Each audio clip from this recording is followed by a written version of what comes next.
Season 7 of The Walking Dead is on the way, which I'm sure you already know, unless you've been living under a rock, hiding under a tank, or being held captive by a nutter with a baseball bat called Lucille. But I'm getting ahead of myself. We start with Rick, who's essentially Clint Eastwood, but a bit more sensitive. Now, poor old Rick falls into a coma, loses family, and wakes up to find the world overrun by zombies.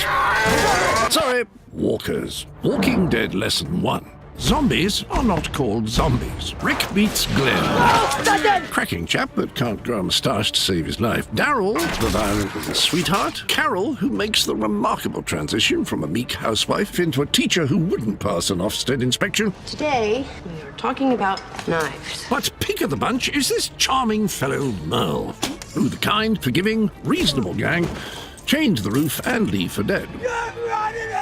Meanwhile, Rick finds his wife and his boy. Hooray! No, not hooray. Rick's busy Shane has been boffing his wife Laurie and playing daddy to his son, whose name I can't quite remember. Carl. Oh, that's it, Carl. The gang seek refuge at the CDC, the safest place on the planet. Walking Dead Lesson 2. There are no safe places. If this is all getting a bit much for you, you'll be happy to know that our gang soon find themselves on a peaceful, tranquil farm, right? Wrong. We also say hello to Slicey McGee here, who's like Uma Thurman in Kill Bill, but with an unsettling fondness for exotic pets. Escaping the farm, the gang seek refuge in a heavily fortified, incredibly safe prison. You didn't forget Lesson 2 already, did you? But there's a tiny ray of hope. Laurie has an adorable little baby girl. Hooray! No, not hooray. When will you learn? Oh, no. Andrea and Michonne bump into our old friend Merle, who's had a bit of work done. He kindly takes them to his new home, the idyllic Woodbury. 1-star TripAdvisor.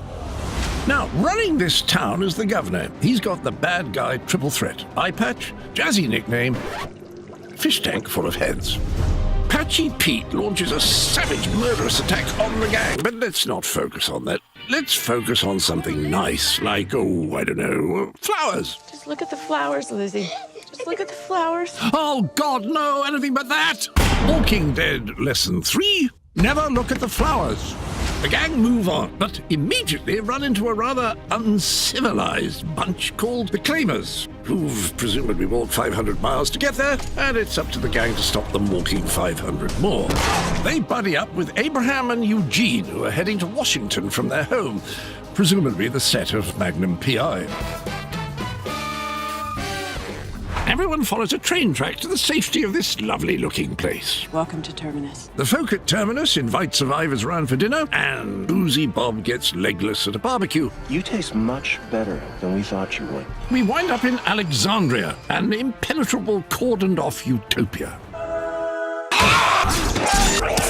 Walking Dead Lesson 4, stop forgetting Lesson 2.